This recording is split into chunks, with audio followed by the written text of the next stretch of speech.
చూపించాలంటే మనం ఏం చేయాలి? సంఘం కోసం మనం అందరం కూడా పనులు ఐకమత్యమైన పనులు ఉంటాయి అందరికీ. ఈరోజు అన్న చెప్పినట్టు మాకు పనులు ఉన్నాయి, వ్యాపారాలు ఉన్నాయి. సంఘం మీద ప్రేమతో, సంఘం మీద మమకారంతో అవన్నీ చేసి ఖర్చు పెట్టుకొని వచ్చి మీకోసం తను మీకు గెలవని కాదు అంటే మళ్ళీ మనమే గౌరవించుకోవాలి కదా. మేము పైన ఉన్నప్పటికీ మీరు కింద కూర్చున్నప్పటికీ అందరూ సమానమే. ఇక్కడ పైన కూర్చున్న వాళ్ళు ఎక్కువ, కింద కూర్చున్న వాళ్ళు తక్కువ అని కాదు. సంఘం కోసం కష్టపడండి. మన కుల సంఘాన్ని బయటకు తీసుకుపోవాలా, రాష్ట్ర ప్రభుత్వాలు దృష్టికి తీసుకుపోయేదాకా నేను వదిలిపెట్టద్దు. అలా తీసుకుపోవాలంటే ఈ తెలంగాణ రాష్ట్రంలో ఉన్నటువంటి వాళ్ళ మధ్య యువకులు, పెద్దలు, నాయకులందరూ కూడా మీ సహాయ సహకారాలు మాకు కావాలి. ఉంటాయో ఉండాలని చెప్పాలి, గట్టిగా చెప్పాలి. అంటే ఎందుకంటే అనేక పనులు ఉన్నప్పటికీ సొంత పనులు వదిలేసుకొని చివరికి చెల్ల మండల అధ్యక్షుడు చెల్ల ప్రేమ గారిని చూసి నేర్చుకోవాల్సిన అవసరం ఉంది ఈ రాష్ట్రంలో కూడా.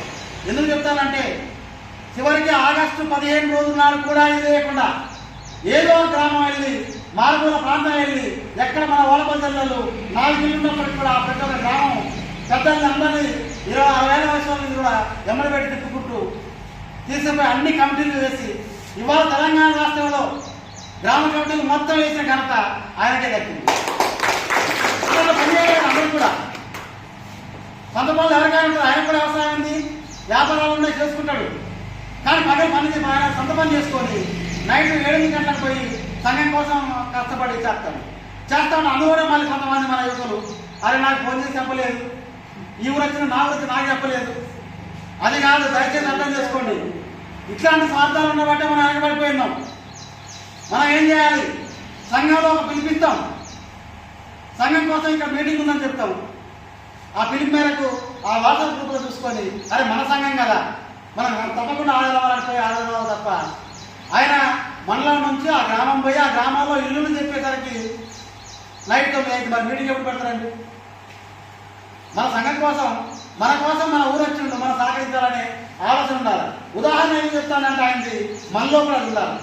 రేపు మీ కమిటీ వేస్తున్నాం, మీ మండల కమిటీ ద్వారా గ్రామ కమిటీలు వేయాలి. గ్రామ కమిటీల ద్వారా బట్టి వెంకటేశ్వర గారు చెప్పినట్టుగా మాతో గోల్ ఉంది. రాష్ట్ర అధ్యక్షుడు అయిన తర్వాత గతంలో మేము హైదరాబాద్ పోవడం జరిగింది, మత్స్యకార శాఖ మంత్రి గారి దగ్గర పోవడం జరిగింది. అయ్యా మేము ఆ ప్రాంతంలో 30,000 మంది ఉంటారంటే ప్రతి ఒక్కరు వచ్చి అది చెప్తారయ్యా, 30 చెప్తారు, 50 చెప్తారు. అసలు నిజంగా మీరు ఉన్నట్లయితే ఒక 10,000 మందితో సభ పెట్టుకోండి.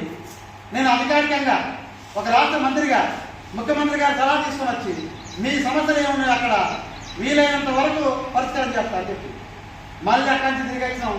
ఎక్కడ వేసిన దొంగ అక్కడే ఉంది.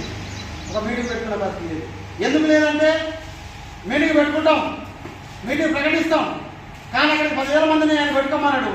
మనం ఒక 5-6 మంది, కనీసం ఒక 4,000 మంది ఉండాలి కదా. తీరా మీటింగ్ పెట్టిన తర్వాత అక్కడికి ఒక 100 మంది 200 మంది వస్తే రాష్ట్ర ప్రతినిధిగా మంత్రి వచ్చినప్పుడు ఎట్లుండాలి? మన బలం ఏందో మనం ఏంటో చూపించాలందా? కాబట్టి అట్లాంటివన్నీ చేయాలి. అంతమంది జనాభాని కూడా వేయాలంటే మనం ముందుగా చేయాల్సింది ఏంటని మాకు వచ్చిన ఆలోచన మేరకు జిల్లా కమిటీలు వేసినాం. తద్వారా మండల కమిటీలు వేయడం జరిగింది. తద్వారా గ్రామ కమిటీలు వేస్తున్నాం.